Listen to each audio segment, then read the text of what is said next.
Evan Cole lived alone in a small apartment at the edge of the city. It was a quiet place, filled with humming machines and half-finished gadgets scattered across his desk. He worked as a junior engineer at a research lab that studied teleportation energy. Most nights he came home tired, made instant noodles, and fell asleep beside his computer. His life was simple and predictable until the scent appeared. The first night it happened, he woke up at 3 a.m. The air felt strange. It was heavy but sweet, like a mix of rain and flowers he couldn't name. He sat up, blinking in confusion. His window was locked, the door closed. Nothing looked out of place. Maybe, he thought, he was just dreaming. He went back to sleep. But the next morning, the scent was still there. Stronger now. Almost alive. It clung to his pillow, to the air around him.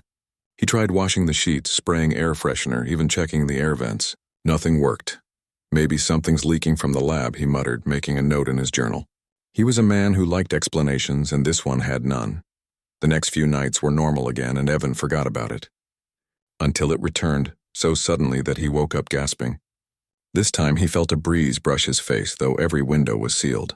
The air shimmered faintly like heat waves above asphalt. He stared, frozen, as the shimmer faded and silence filled the room. His heart raced. He could swear someone had been there. He spent the next morning checking his security camera. Nothing. Not even a flicker. But his bedsheet was disturbed again, and the scent was stronger than ever. Sweet, sharp, and warm at the same time. Something, or someone, had been there. Evan didn't tell anyone. He wasn't the type to panic. Instead, he treated it like an experiment. He placed motion sensors, temperature readers, and even a small thermal camera in his bedroom. He left his laptop recording overnight just to be sure. That night he lay in bed pretending to sleep, his heart pounding softly in the dark. Hours passed. Nothing happened. The room was silent except for the faint buzz of electronics. He almost laughed at himself for believing anything strange could happen. Then, at exactly 2:47 a.m., the light dimmed for half a second. The air rippled beside him and a soft blue shimmer filled the space near his desk. He froze. In that shimmer, for the briefest moment, he saw her. A woman. No, a figure, standing at the edge of the light. Her skin seemed pale but faintly glowing. Her eyes were silver, bright like the moon, and full of something he didn't understand, fear and sadness. Before he could move or speak, she vanished. The air went still again. Evan sat up, shaking. He replayed the moment over and over in his mind. It wasn't a dream. He knew what he saw. Someone had appeared in his room and then disappeared like light switching off. The next morning, he rushed to his laptop. The camera had recorded nothing. No movement, no figure, no flash. But there was something. An energy spike at the exact second he saw her. The heat sensor had jumped sharply for 2.3 seconds, as if something warm had entered the room.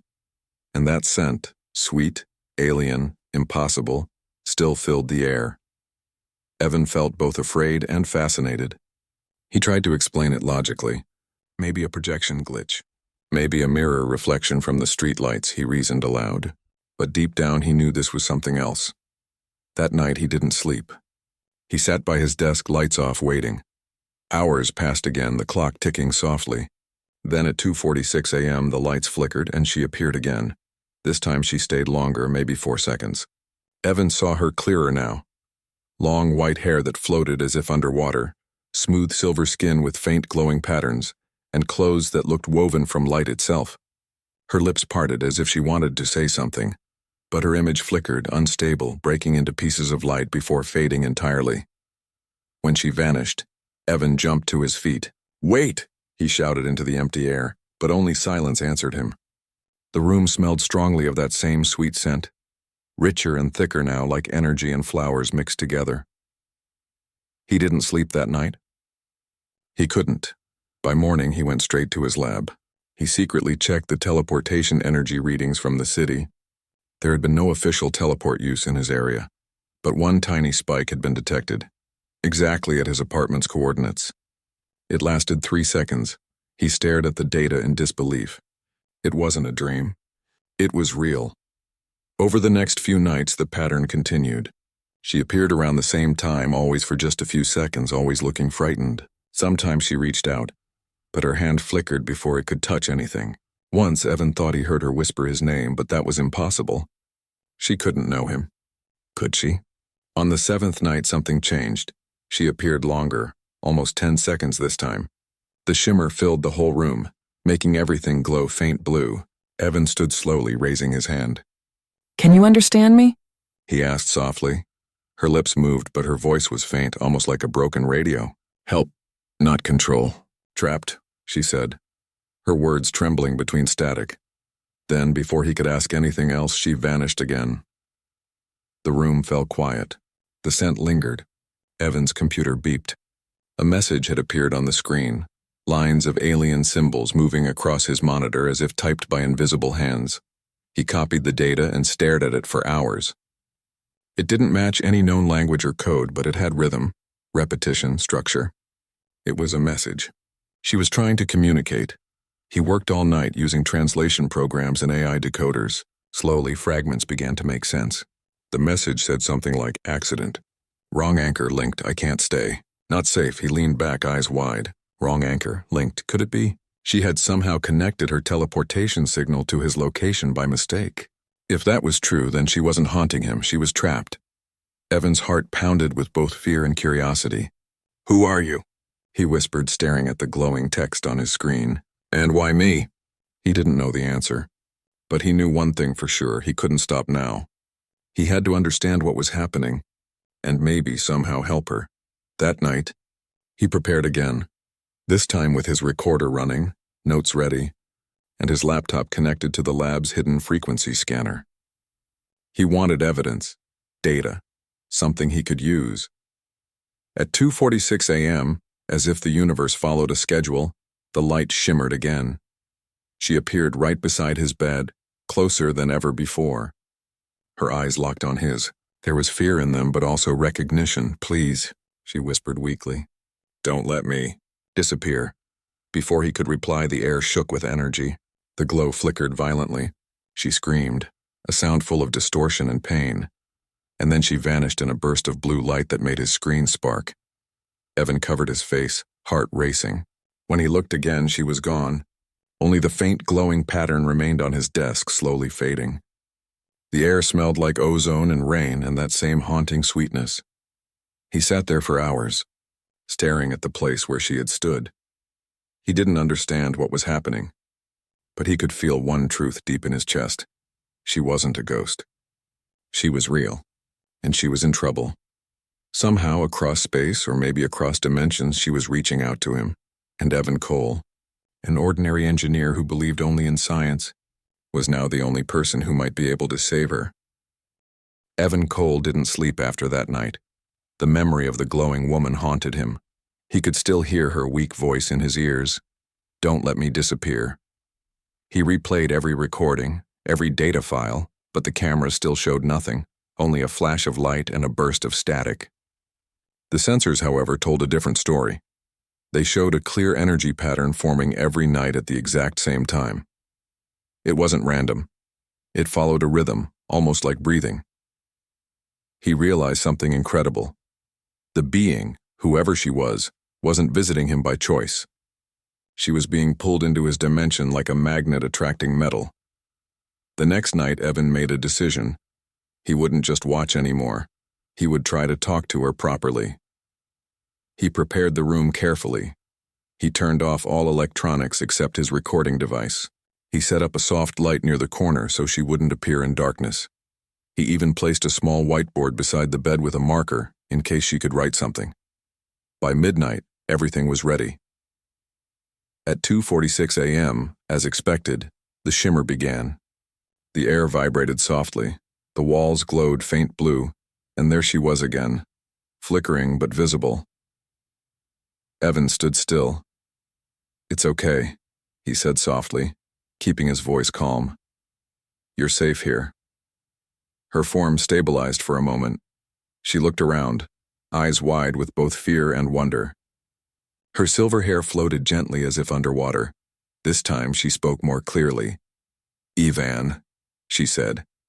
He froze. She knew his name. "Yes, that's me. You can speak my language?" Her voice trembled. "Not Well, learned through data in your network. He stared at her, shocked. She had been studying his world through signals, through the internet maybe. She was intelligent, advanced, and trying to survive. My name is Lyra, she said slowly, the sound soft and musical. I am from a place, close to yours, but not same. Evan felt his throat tighten. Another world? She nodded faintly. Another layer. My people. We studied travel through dimensions. But something failed. My anchor broke. Now, I am pulled here. To you. To me? He asked, pointing to himself. Why me? She looked down, as if ashamed. You work with energy. You opened a path, my signal, found your frequency. Evan realized the truth in an instant. The experiment he had worked on months ago, the one testing teleport energy through quantum resonance, it had accidentally connected to her world. He hadn't just made a mistake. He had opened a door, and now she was trapped halfway through it. Her body flickered again. Time short, she said weakly. Each travel hurts more. I am fading. Evan stepped closer, careful not to startle her. Can I help you? I can build something, maybe stabilize your form. Her silver eyes lifted to meet his. Maybe. Need a strong anchor. Need connection between worlds. Stable. He nodded. I can try. Then, just as quickly as she came, the shimmer flickered, and she was gone. The scent of rain and flowers filled the room again, fading slowly. Evan collapsed into his chair, his mind racing. Lyra. She had a name now, a face, a world. And she was dying because of something he had done. The following days were a blur. Evan skipped work and isolated himself in his lab. He ran simulations, wrote equations, and studied every frequency spike she had caused. He discovered that her teleport was actually a dimensional echo, her energy body bouncing between two realities. Each jump consumed part of her molecular pattern, slowly tearing her apart. If he couldn't stop it soon, she would dissolve into nothing. By the 5th day, he had a plan. He called it the Quantum Bridge, a stabilizer built from the lab's teleport core. It would anchor her signal directly to Earth, allowing her to exist in his world without fading. It was dangerous. If the bridge overloaded, it could destroy his apartment, or worse, merge their realities for a few seconds, causing unpredictable chaos. But he didn't care. He had to try. That night he set up the prototype. The machine hummed quietly, its blue lights pulsing like a heartbeat. Evan watched the clock. 2:44 a.m. 2 minutes left. When the shimmer appeared, he activated the bridge. The air filled with light. The room shook. Sparks danced across the walls. Lyra appeared, screaming softly as energy wrapped around her body. Evan adjusted the controls, shouting, "Hold on, I'm trying to stabilize you." Her form solidified slightly, less flicker, more shape. She looked down at herself in wonder. I can see. Evan smiled despite the chaos. It's working. But then, the machine started to overheat. The lights blinked red. Energy readings shot through the roof. Too much power, he yelled, slamming the control panel. I have to shut it down. No, Lyra shouted, her voice stronger now. I can hold. The explosion was small but sharp. The bridge burst into sparks, and both of them were thrown back. When the smoke cleared, Lyra was gone again. Evan coughed, clutching his arm. The room was a mess, wires burned, the walls blackened, but his laptop screen still glowed. A new message appeared in alien text. He quickly translated it. It said, "You tried to help. Thank you. But my energy weakens. Soon I will vanish completely." Evan stared at the words, his heart sinking. He typed back using the same code. "Don't give up. I'll fix this. I promise." There was no reply. Days passed. Lyra didn't appear again. Evan worked day and night, refusing to give up. His apartment was now a maze of cables and glowing devices. He barely ate. He barely spoke. Every night he waited, hoping to see that shimmer of blue light again. Finally, on the 10th night, at 2:46 a.m., the air rippled faintly. He jumped to his feet. "Lyra?" he whispered. The light shimmered weakly, and she appeared half-transparent, trembling. Her glow was dim now, almost gone. "Evan," she said, her voice fragile. "I can't stay much longer." He moved closer. "Listen to me. I've been studying the signal. I can bring you here fully if I increase the frequency overlap." She smiled faintly. "Even if you could, your world may reject me. Our energy is not the same." "Then we'll find another way," he said firmly. "I'm not letting you fade away." For a long moment they just looked at each other. The hum of machines filled the silence.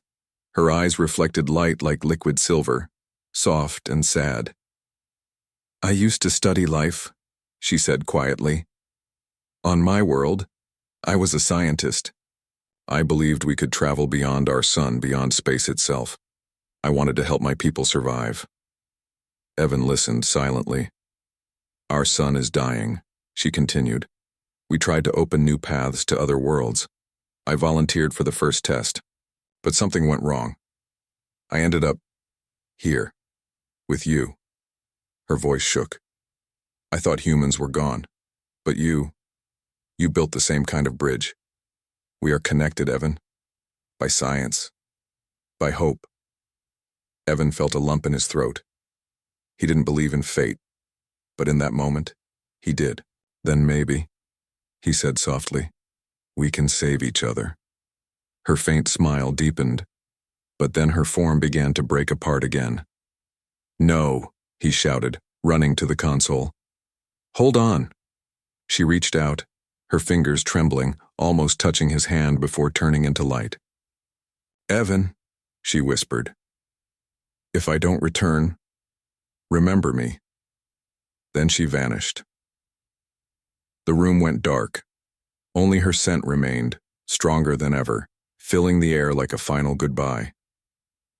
Evan stood there for a long time, the silence heavy. His computer beeped again. A final message appeared. "Energy collapsing, anchor fading, save yourself, thank you and for seeing me." He stared at the words, fists clenched. "No," he whispered. "I'm not losing you again." He sat down at his desk, opened a new file, and began to type furiously. His eyes burned with determination. He would build a new bridge, one powerful enough to pull her completely into his world, even if it meant risking everything. Evan Cole had not slept in 3 days. His apartment was a chaos of wires, machines, and blinking lights. Every surface was covered with notes, equations, and energy readings. The hum of the teleportation core filled the air constantly, vibrating like a heartbeat. He had named the final project the Quantum Anchor, a machine designed to permanently stabilize Lyra's energy pattern in his world. He knew the risk. The lab's director would call it reckless. A miscalculation could tear a hole between dimensions or worse, erase both of them from existence. But Evan didn't care. He had watched her fade, helpless, night after night. She had come to him through science and hope, and he wasn't about to let her vanish. At 2:45 a.m., he checked the final settings. The energy frequency was calibrated. The bridge was ready. He had strengthened the anchor and synchronized it with the quantum signature he had traced from Lyra's last appearance. He whispered to himself, "This is it. No turning back." At 2:46 a.m., the air in the room trembled. The blue shimmer appeared immediately. Evan's heart raced. She was there. Lyra. Half-transparent, weak, flickering like a dying star. Her silver eyes widened as she saw the machine. "Evan, is it ready?" she asked, her voice trembling. "I'm ready. We'll bring you here," he said firmly. "Just stay with me for a moment longer." She nodded faintly. Her hair floated in the air like liquid silver. The smell was stronger than ever now, warm, sweet, and comforting. Evan reached out instinctively, and for a brief instant their fingers almost touched. The connection sparked, and he felt a strange current of energy run through his body.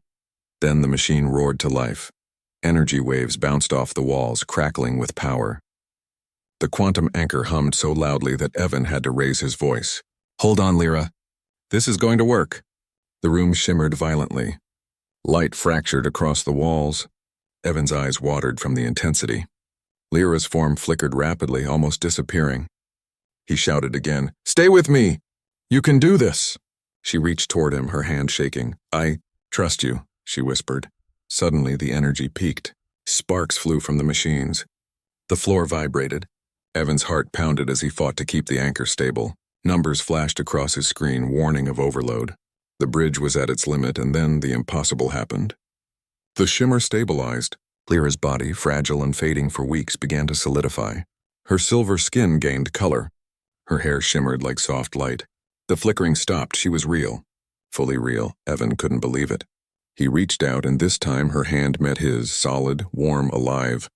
She gasped, her eyes wide with wonder. It worked," she whispered. He smiled, relief flooding through him. "Welcome home, Lyra." The machines hummed steadily now, no sparks, no overload.